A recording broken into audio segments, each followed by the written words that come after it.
Olá, que alegria, que imensa satisfação, que prazer enorme darmos continuidade a esta série inédita, a história de Bartimeu, baseada no texto bíblico do Evangelho de São Marcos, o capítulo 10, o versículo 46, a parte B será o nosso destaque. Nesta página, nós estamos falando da segunda parte, identificando-se com Bartimeu, o aprendiz da fé. Hoje, sob o tema, sentado à beira.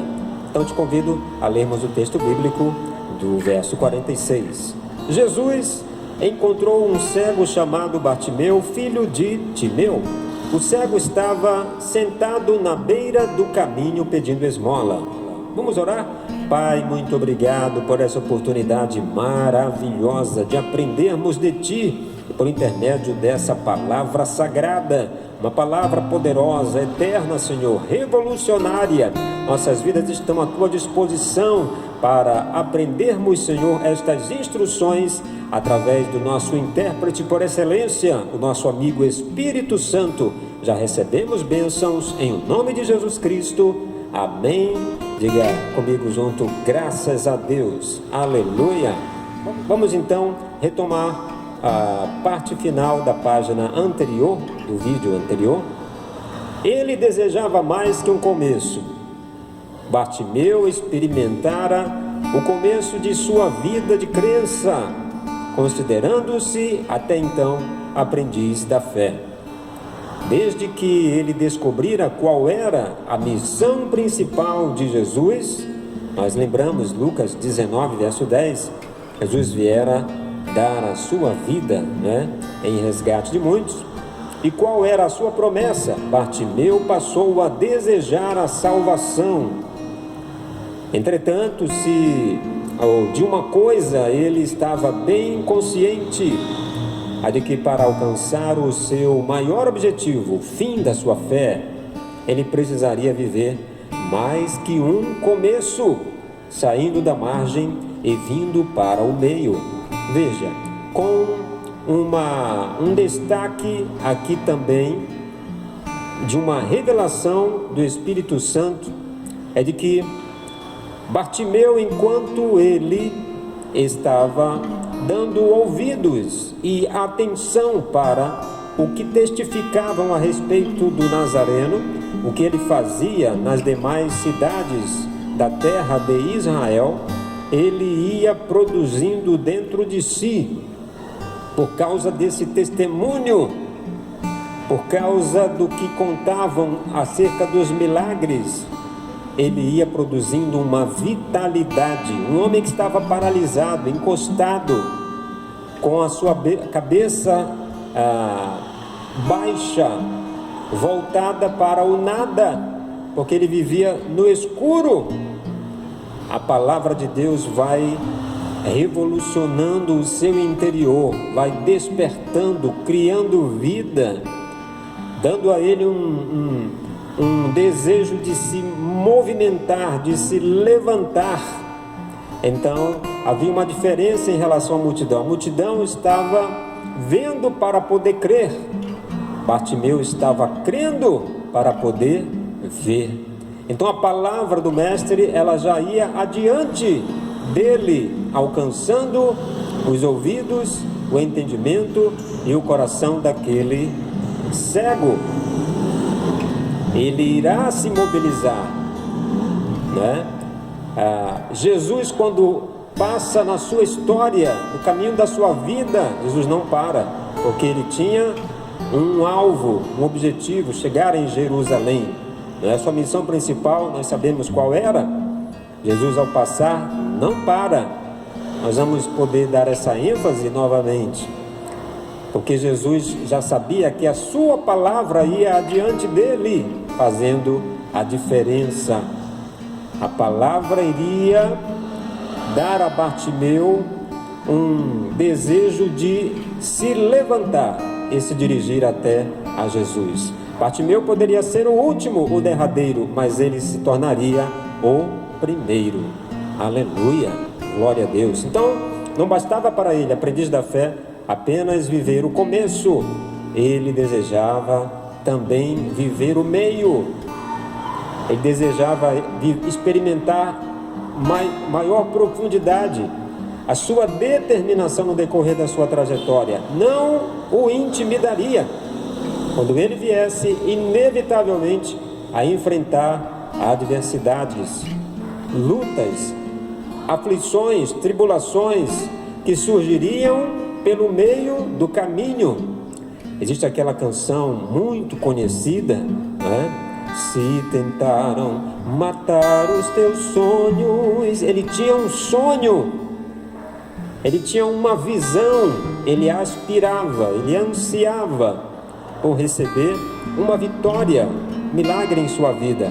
Então, como ainda diz a letra dessa canção, se tentaram matar os teus sonhos, sufocando o teu coração, não é? Não desista, não pare de crer, os sonhos de Deus jamais vão morrer. Não desista, não pare de lutar, não pare de adorar. Levanta teus olhos e vê, Deus está restaurando os teus sonhos e a tua visão. Recebe a cura, recebe a unção de ousadia. Maravilhoso, não é?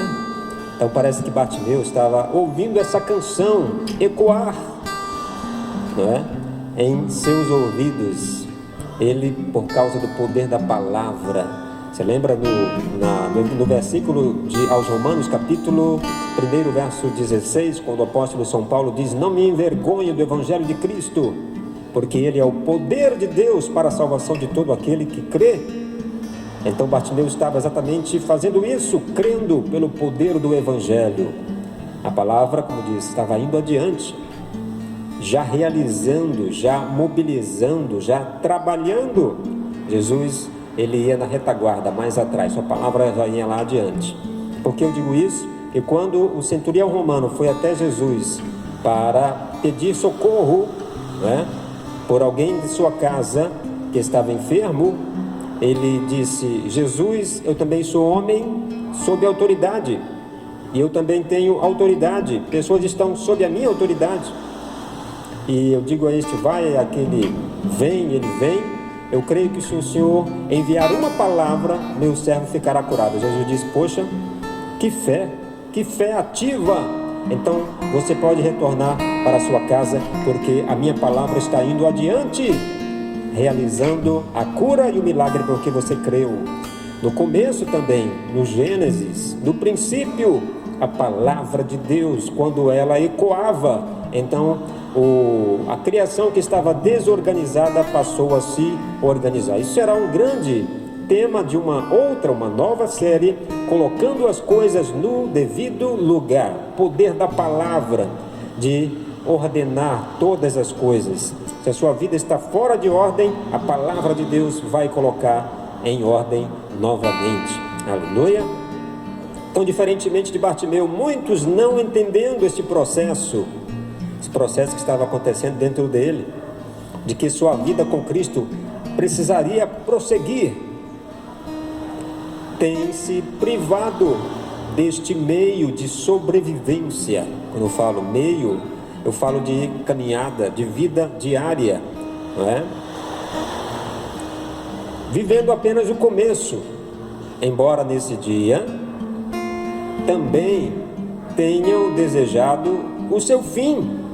É ou não é? Quem não deseja de um começo chegar no fim, que é a vida eterna? Todos desejam a vida eterna. Um comentário de um grande conselheiro, né, e cientista da área do comportamento humano, ele disse em destaque a respeito da vida eterna: todos aqueles que creem que através de Cristo recebem a vida eterna, eles não querem passar dessa etapa para uma nova etapa, a etapa da eternidade, ou seja, não querem morrer. Por quê? Medo. O que acontece? Já não está pela fé tomando posse da vida eterna? Porque o receio, então, quando a morte bate à porta, através de uma enfermidade, um acidente, não é? algo semelhante? Por que então um receio? Que seja por desejar ser mais útil para Deus como um dom, um talento vivo e fazer a diferença na terra. Que seja essa a razão. Aleluia, glorificado seja o nome do Senhor.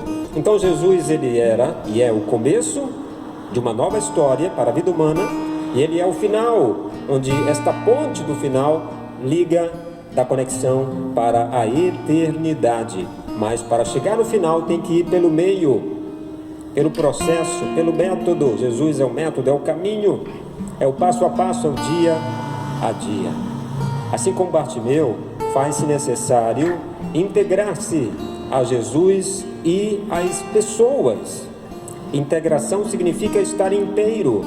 Veja como exemplo, quando alguém é contratado por uma grande organização, por uma grande empresa, não é? Que está também ela organizada por normas, por regulamentos, não é? Para que ela tenha o seu funcionamento quase perfeito, ou na medida do seu foco, objetivo e negócio, ela precisa estar completamente apta, habilitada para isso, não é?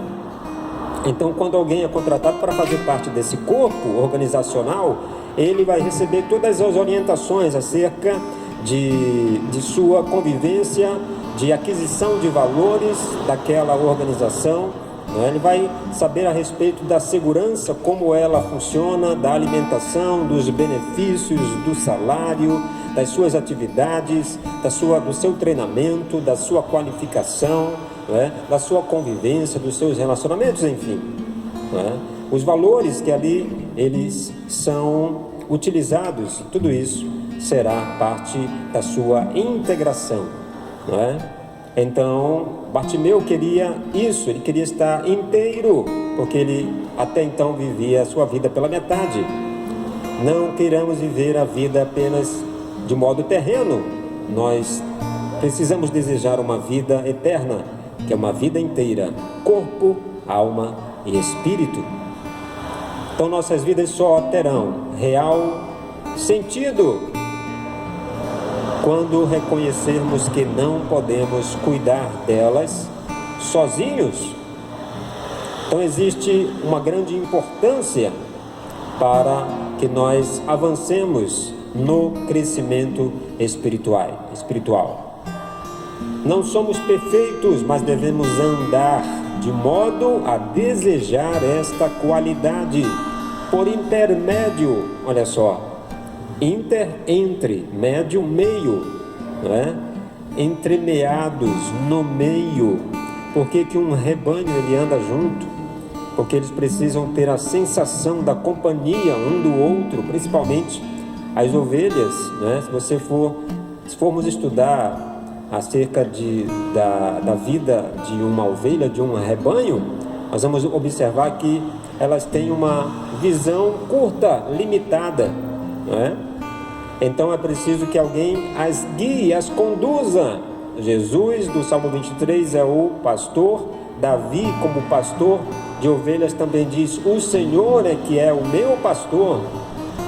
Ele me faz andar ele me faz receber descanso, né? Me leva às águas tranquilas, me dá do pasto verdejante, tira as pedras, não é? Me protege do lobo, e Ele cuida de mim. Ainda que eu ande pelo vale, nós estamos como que na beira do caminho, né? Cada vez que nós estamos em uma nova página, se ouve barulho daqui, barulho de lá, ao fundo, né?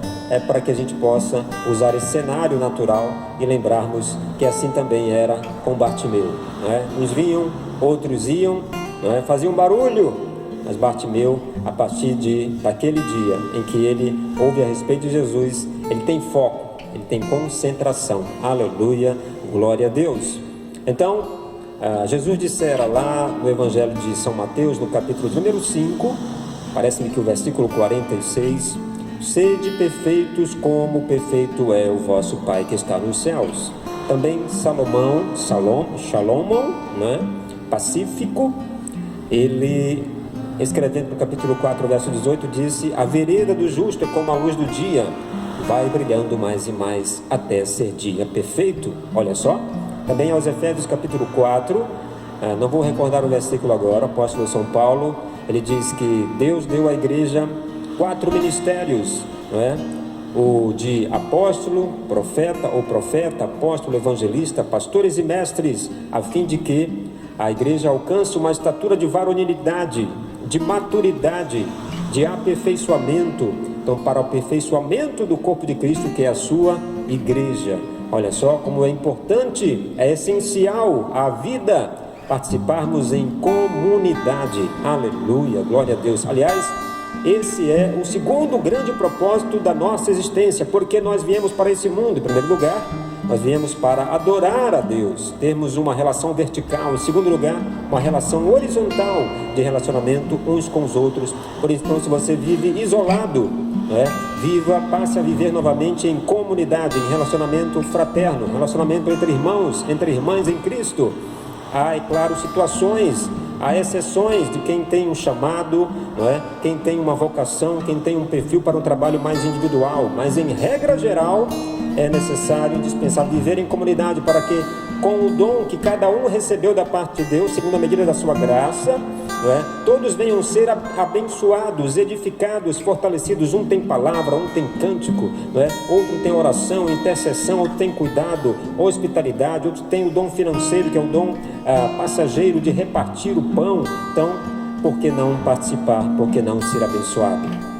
Então, Jesus nos ensinou que o nosso dever é o de sermos perfeitos como o nosso Pai que está nos céus. É dessa maneira que isso vai acontecer. Por isso, Bartimeu, ele quer sair de uma vida de começo e então viver uma vida mais completa, mais inteira. Nós damos uma pausa aqui e retornamos na próxima página. Que Deus te abençoe poderosamente. Receba em o nome de Jesus Cristo, para a glória de Deus. Amém. Graças